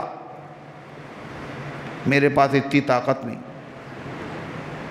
او آوی الی رکن شدید، یا میں کسی مضبوط پناہ گاہ میں داخل ہو جاتا، مضبوط پناہ لے لیتا جس سے تمہاری شر سے یہ سارے مہمان بچ جاتے۔ مضبوط پناہ کیا؟ میرا کوئی کنبہ ہوتا، میرا کوئی قبیلہ ہوتا، میرے کچھ خاندانی لوگ ہوتے، وہ بھی میرے ساتھ مل کر کے تم سے مقابلہ کرتے اور مہمانوں کی عزت کو بچا لیتے۔ نبی کریم علیہ السلام نے اس جملے کو ذکر کر کے کہا اللہ حضرت لوط پہ رحم فرمائے۔ اس قدر بے چین ہو گئے تھے لوط علیہ السلام کہ انہوں نے مضبوط پناہ کے سلسلے میں انہوں نے یہ نہیں، ان کے ذہن میں یہ نہیں رہا کہ سب سے مضبوط پناہ تو اللہ کی ہے، یہ ذہن میں نہیں رہا، مارے گھبراہٹ کے، مارے بے چینی کے، کہا کوئی کنبہ قبیلہ ہوتا تو ہم اس کے ساتھ مل کر کے ان لوگوں سے مقابلہ کرتے۔ اس کے بعد حدیث میں یہ بھی آتا ہے اللہ نے جو نبی بھیجا تو نبی تنہا نہیں تھا، اس نبی کے ساتھ اس کا پورا خاندان تھا، پورے قبیلے والے تھے۔ جو قبیلے والے اگرچہ ایمان نہیں لاتے تھے مگر اپنے قوم کا آدمی ہونے کی وجہ سے اس نبی کی کیا کرتے تھے؟ اس نبی کی حفاظت کرتے تھے۔ حضور پاک صلی اللہ علیہ وسلم کو جو مکے کے کفار ستاتے تھے تو بنو ہاشم کے لوگ، آپ کے خاندان کے لوگ جو اگرچہ سب مسلمان نہیں تھے مگر وہ سب آپ کی حمایت پر کھڑے ہو جاتے تھے۔ شیب ابی طالب، وہ گھاٹی جس میں 3 سال تک مسلمان قید رہے، اس میں مسلمان تو شامل تھے لیکن جو مسلمان نہیں تھے آپ کے خاندانی، ابو طالب نے کلمہ آخر تک نہیں پڑھا، مگر ابو طالب تھے یا نہیں تھے؟ ارے تھے۔ تو حضرت لوط کی زبان سے یہ نکلا کاش کہ تمہارے مقابلے کے لیے میرے پاس طاقت ہوتی یا میں کوئی مضبوط پناہ رکھتا۔ فرشتوں نے جب دیکھا حضرت لوط علیہ السلام کی بے چینی اور بے قراری تو فرشتوں نے پھر اپنے آپ کو ظاہر کر دیا اور کیا کہا؟ نوح، یہ مجھے کیا نقصان پہنچائیں گے، یہ تمہارے پاس بھی برے ارادے سے پہنچ نہیں سکتے، ہم انسان نہیں ہیں۔ قالوا یا لوط انا رسل ربک، انہوں نے کہا اے لوط ہم تمہارے رب کے بھیجے ہوئے فرشتے ہیں، گھبراؤ نہیں، پریشان نہ ہو۔ لن یصلوا الیک، یہ آپ تک نہیں پہنچ سکتے، یہ میری کیا عزت لوٹیں گے، مجھے کیا رسوا کریں گے، یہ میرا کیا بال بیکا کریں گے، یہ آپ تک برے ارادے سے نہیں پہنچ سکتے۔ لیکن آپ کے لیے ایک پیغام ہے اور وہ یہ ہے فَأَسْرِ بِأَهْلِكَ بِقِطْعٍ مِّنَ اللَّيْلِ، آپ اپنے گھر والوں کو لے کر رات کے کسی حصے میں بستی سے باہر چلے جائیے۔ جو ایمان والے ہیں ان کو ساتھ میں لے کے بستی سے باہر لے جائیے. کیوں؟ صبح کے وقت اس قوم پر عذاب نازل ہو جائے گا. پہلے نکل جائے. فَأَسْرِ بِأَهْلِكَ بِقِطْعٍ مِّنَ اللَّيْلِ، آپ لے کر نکل جائیے رات کے کسی حصے میں اپنے گھر والوں کو. وَلَا يَلْتَفِتْ مِنْكُمْ أَحَدٌ إِلَّا امْرَأَتَكَ، اور ان کو سمجھا دو کوئی پیچھے تم میں سے مڑ کر نہیں دیکھے گا. إِلَّا امْرَأَتَكَ، مگر آپ کی بیوی. اس کے دو مطلب. ایک مطلب یہ ہے سارے گھر والوں کو لے جائیے مگر اپنی بیوی کو نہ لے جائیے. کیوں؟ بیوی کو کیوں نہ لے جائیے؟ اس لیے ان کی بیوی کیا تھی؟ ایمان والی نہیں تھی. اور اس زمانے میں غیر ایمان والوں کے ساتھ ایمان والوں کا نکاح ہو جاتا تھا. اللہ کے نبی کی نبوت کے شروع زمانے میں بھی ایمان والوں کا غیر ایمان والوں سے نکاح ہو جاتا تھا. آپ نے خود اپنی 2 بیٹیوں کا نکاح رقیہ اور ام کلثوم کا، اور بڑی بیٹی حضرت زینب کا نکاح ابو العاص سے کیا، اور 2 بیٹوں کا نکاح ابو لہب کے بیٹوں سے کیا. وہ دونوں ایمان والے نہیں تھے.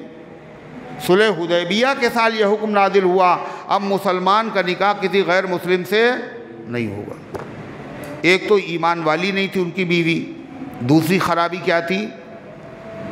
وہ قوم کے برے عمل میں شریک تھی، ساز باز رکھتی تھی. اسی نے اطلاع کی تھی کہ ہمارے گھر پہ مہمان آئے ہیں.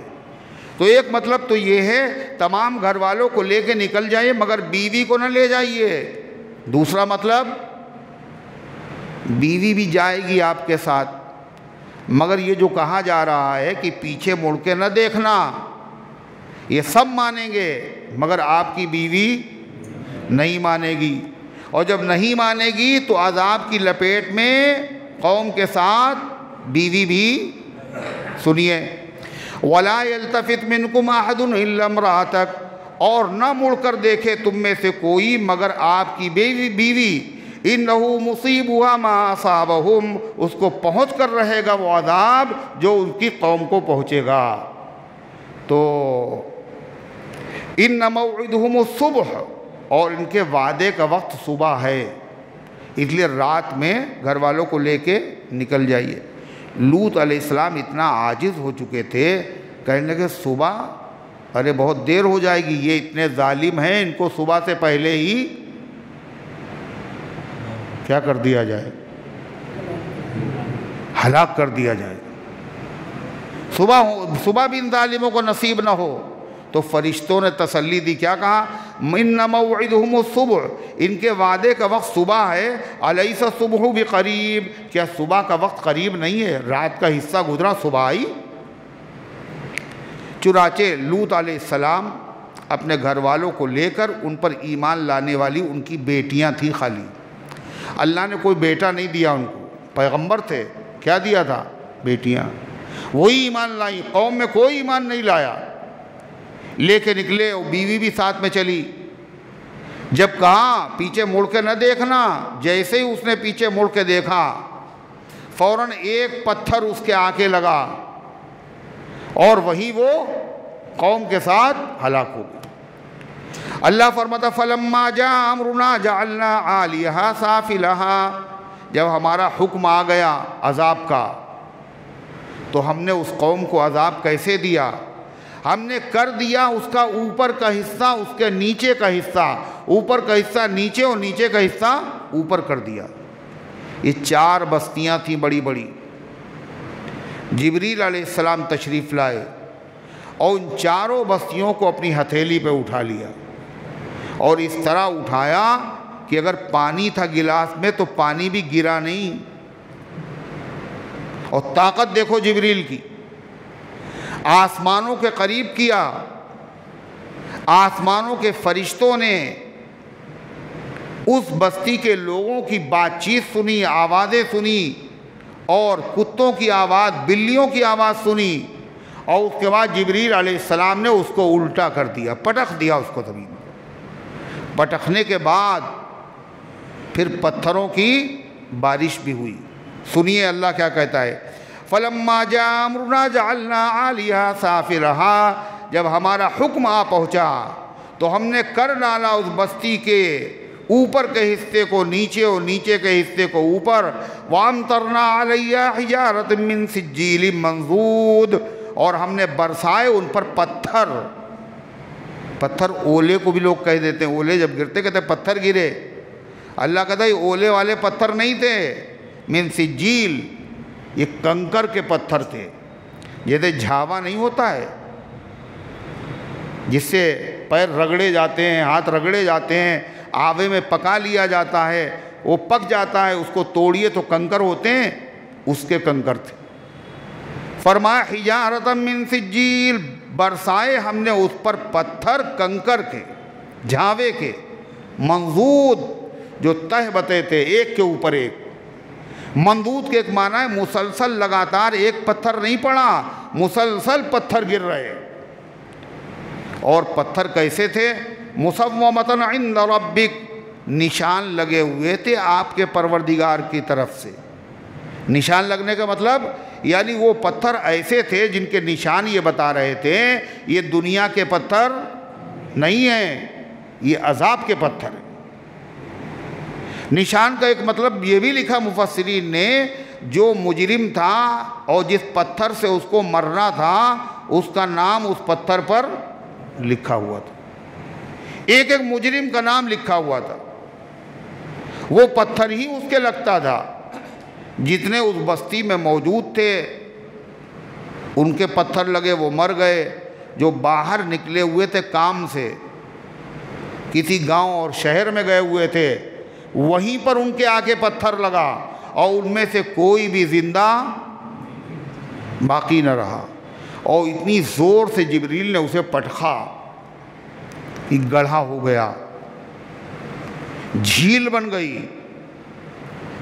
اور آج بھی وہ جھیل ہے، اس کا نام ہے بحیرہ میت.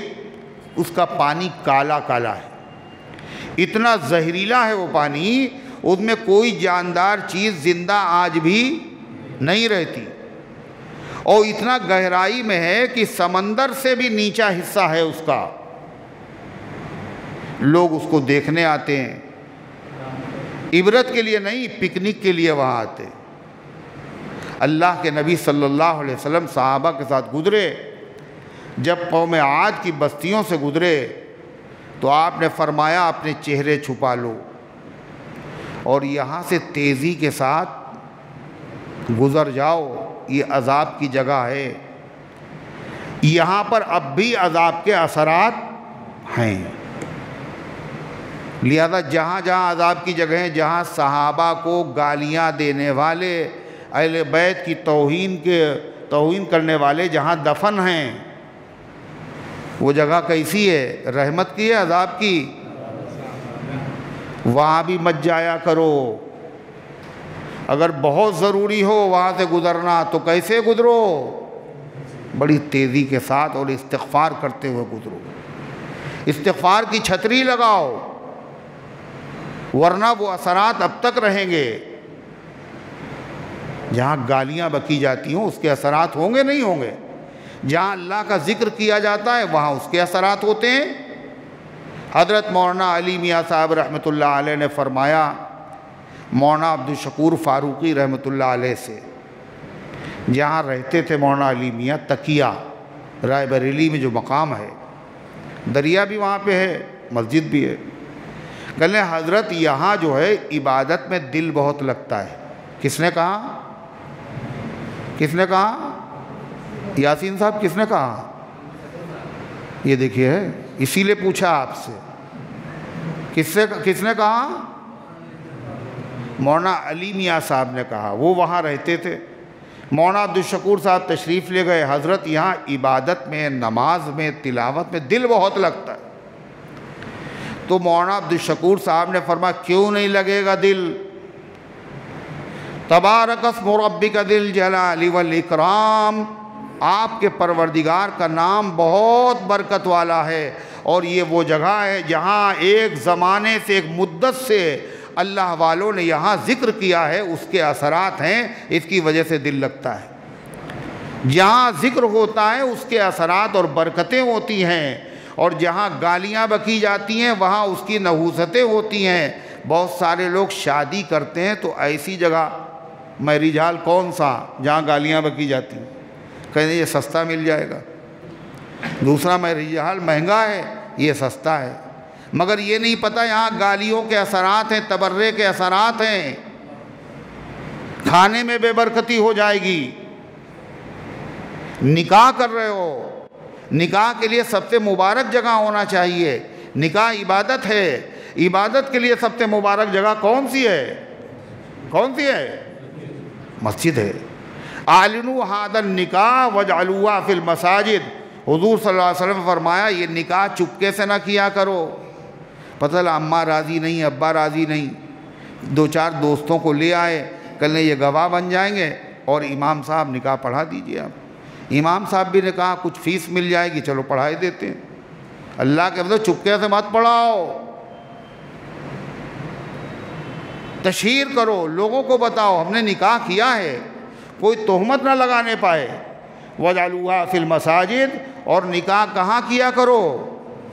مسجدوں میں کیا کرو۔ کیوں؟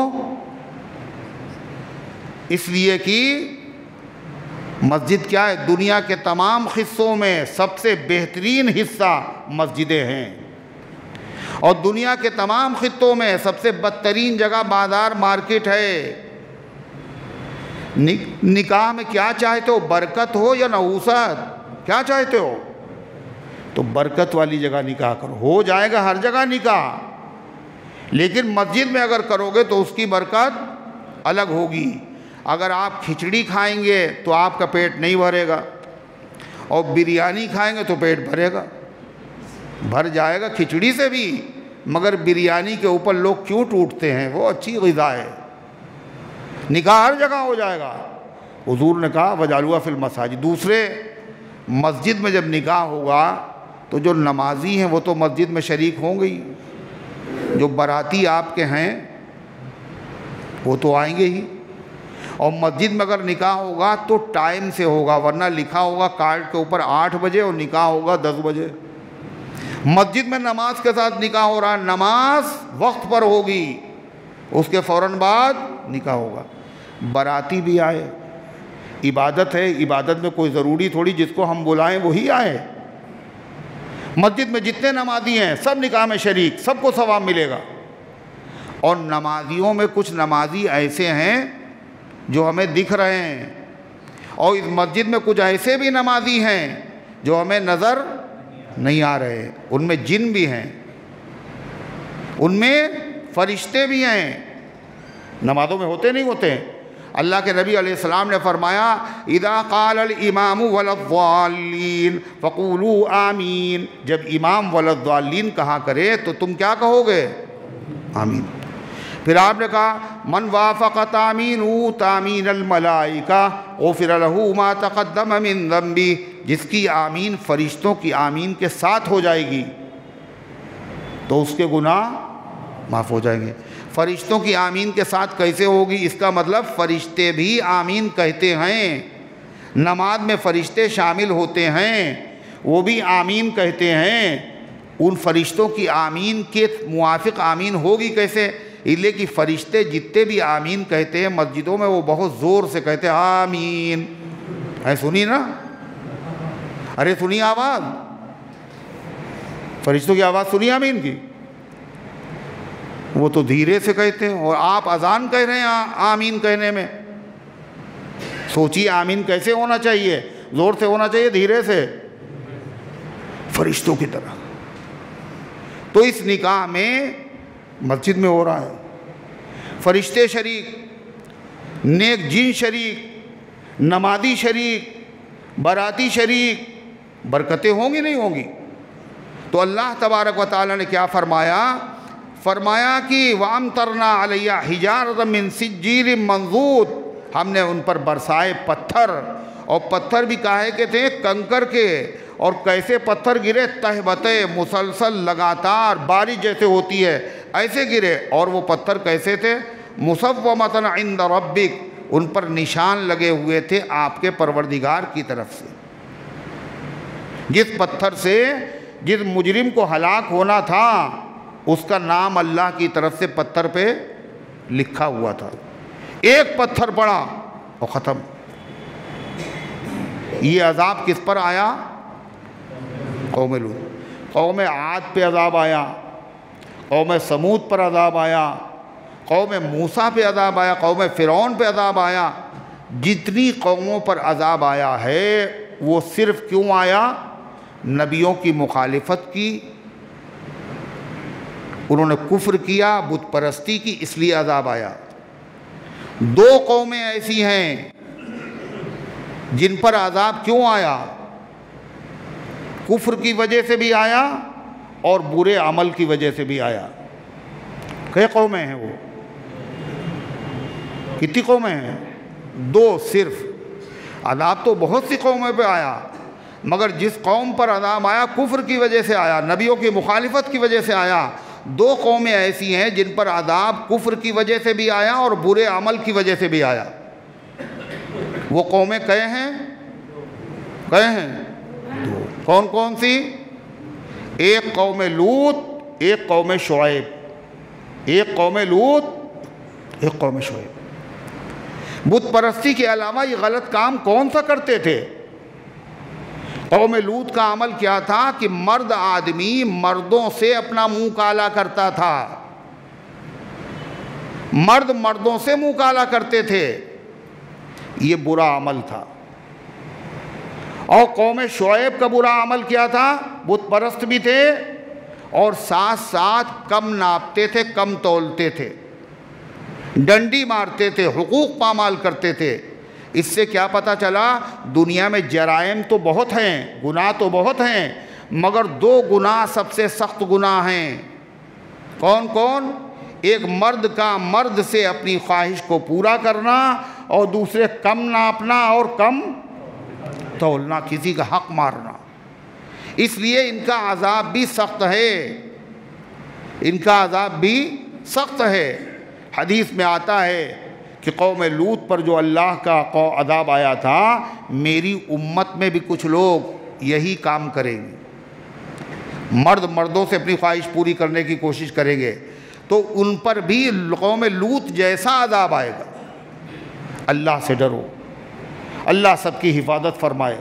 اللہ تعالیٰ نے فرمایا وَمَا هِيَ مِنَ الظَّالِمِينَ بِبَعِيدٍ۔ قوم لوط پر جو عذاب آیا وہ ظالموں سے دور نہیں ہے۔ جس خدا نے اس پر وہ عذاب نازل کیا تھا وہ خدا آج بھی موجود ہے۔ آج کے ظالموں پر بھی اللہ وہ عذاب نازل کر سکتا ہے۔ اس لیے عذاب والے کاموں سے بچنا چاہیے، اور یوں تو آدمی بچ نہیں سکتا، اللہ کی توفیق کے بغیر کوئی بزرگ سجدہ نہیں کر سکتا، کوئی گناہ نہیں بچ سکتا۔ اس لیے گناہوں سے بچانے کے لیے بہترین چیز کیا ہے؟ نبی کریم صلی اللہ علیہ وسلم کا بتایا ہوا وظیفہ، زبردست حضور نے بتایا ہے وظیفہ۔ لوگ پریشان ہوتے ہیں نا، کوئی وظیفہ بتائیے امام صاحب، کوئی وظیفہ بتائیے۔ اللہ کے نبی کا بتایا ہوا وظیفہ، حضور کا بتایا ہوا وظیفہ کبھی ناغہ نہیں کرتا، کبھی خطا نہیں کرتا۔ آپ نے کیا فرمایا؟ آپ نے فرمایا لا حول ولا قوت الا باللہ کنز من کنوز الجنہ۔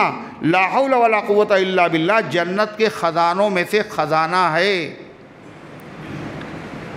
بزرگوں نے لکھا 500 مرتبہ اس کو پڑھے آدمی، اتنا لا حول ولا قوت الا باللہ، آگے پیچھے 100 مرتبہ درود شریف پڑھ لے تو 99 بیماریوں سے اللہ اس کی حفاظت کرے گا۔ کتنی بیماریاں؟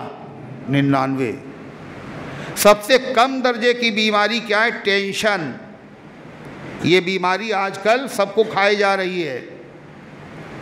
ٹینشن فری ہو جائے گا آدمی اگر اس نے لا حول ولا قوت الا باللہ کو پڑھنا شروع کیا۔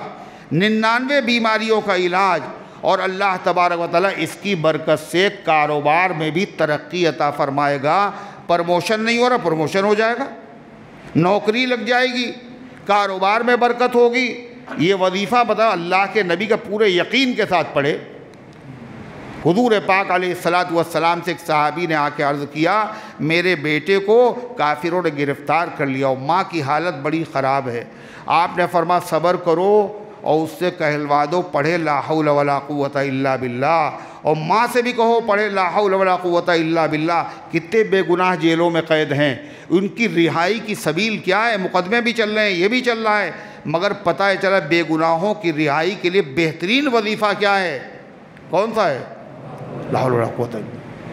جب اللہ کے نبی کا پیغام پہنچا اس بچے کے بعد جو قید تھا دشمنوں کے وہاں، اس نے کہا لا حول ولا قوت الا باللہ، تو جو زنجیریں تھیں وہ ٹوٹ گئیں اور سجدے میں گر پڑا۔ فوراً اس نے ایک اونٹ کھولا، اس پہ بیٹھا، اور 100 اونٹ اس نے اور دشمن کے کھولے، ان سب کو لے کر کے مدینے حاضر ہو گیا۔ دروازے پہ دستک دی، یہ کون ہے؟ باپ نے کھولا، دیکھا بیٹا کھڑا ہوا ہے۔ رہائی بھی مل گئی، مال بھی مل گیا، سکون بھی مل گیا، ٹینشن بھی ختم ہو گیا، مگر وہ صحابی کہنے ابھی کھائیں گے نہیں، نبی سے پہلے پوچھ لیں۔ آپ نے فرمایا کھاؤ، یہ حلال ہے، یہ لا حول ولا قوت الا باللہ کی برکت ہے۔ لہذا کون کون پڑھے گا بھائی؟ انشاءاللہ۔ بیماریاں کون نہیں بیمار ہوتا، اور کون کون سی بیماریاں لگ جاتی ہیں، کس کو خطرہ نہیں ہے، سیفٹی ہو جائے گی۔ اللہ تعالی ہم سب کو عمل کرنے کی توفیق عطا فرمائے۔ ان گزارشات اللہم صلی علی سیدنا وعلی آل سیدنا کما تحب و ترضی عدد ما تحب و ترضی۔ 10 محرم کو میرے دوست کے یہاں سے بریانی آئی تھی، کیا اس کو کھا سکتے ہیں؟ ظاہر ہے یہ بریانی جو ہے جو آئی ہوگی کسی سنی کے یہاں سے آئی ہوگی، شیعہ کے یہاں سے تو آئی نہیں ہوگی، وہاں سے تو کھچڑا آتا۔ حدیث میں ہے کہ جو آدمی عشرے کے دن اپنے لیے اپنے رشتہ داروں کے لیے کھانے میں وسعت کرے گا، یعنی اچھا کھانا بنائے گا، تو اس کی برکت سے اللہ تعالیٰ پورے سال تک اس کے گھر میں برکت عطا فرمائے گا۔ اس لیے یہ کھانا اچھا جو ہے اس لیے نہیں حضرت حسین شہید ہو گئے، عشرے کا دن شروع دن سے محترم ہے، عظمت والا ہے، برکت والا ہے۔ اس کی برکتوں میں سے ایک برکت یہ ہے، اس دن جو وسعت کرتا ہے، اختیار کرتا ہے، تو پورے سال اللہ اس کے وہاں کھانے میں اور رزق میں برکت عطا فرماتا ہے۔ سنت سمجھ کے کرے۔ ایک اسکیم کے تحت 1200 روپے دینے ہوتے ہیں، پھر اس کے بعد 60 روپے روزانہ ملیں گے، 300 دنوں تک، یعنی کل 18,000 روپے ہوئے۔ کیا یہ ٹھیک ہے، جائز ہے؟ بالکل جائز نہیں ہے۔ اس لیے اس میں کوئی محنت نہیں ہے، اور پیسہ آپ کو مل رہا ہے، اور اس میں آپ ممبر بناتے جائیے، اس لیے یہ جائز نہیں۔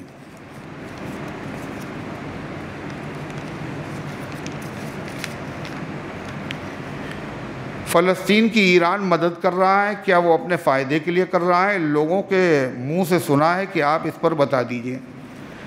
دیکھیے، فلسطین کے جو لوگ ہیں وہ تو پکے مسلمان کٹر، اور باقاعدہ ایک شیعہ مولوی کا بیان موجود ہے، فلسطین سے ہمیں کوئی دلچسپی نہیں، وہ کوئی شیعہ تھوڑی، وہ تو سنی ہے، وہ تعزیہ داری تھوڑی کرتے ہیں، وہ کوئی غم تھوڑی مناتے ہیں، ہمیں ان سے کیا دلچسپی؟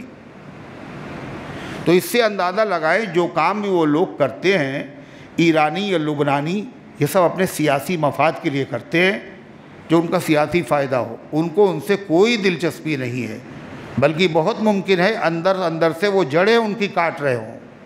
اس لیے روز سنتے ہیں حزب اللہ نے یہ کر دیا، اور وہ کر دیا، اور وہ کر دیا، ہوتا کچھ نہیں، خالی سنتے رہیے آپ۔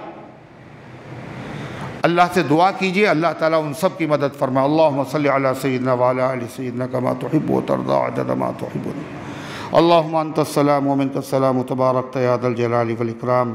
اے اللہ ہم سب کی حاضری کو اپنی رحمت سے قبول فرما، ایمان کامل عطا فرما، اعمال صالحہ کی توفیق عطا فرما، اس درس قرآن کو اپنی رحمت سے قبول فرما لے، اس کے فیض کو گھر گھر کے اندر پہنچا دے، اس کی برکت سے عقیدے کی، اعمال کی، اخلاق کی، معاشرے کی اصلاح فرما۔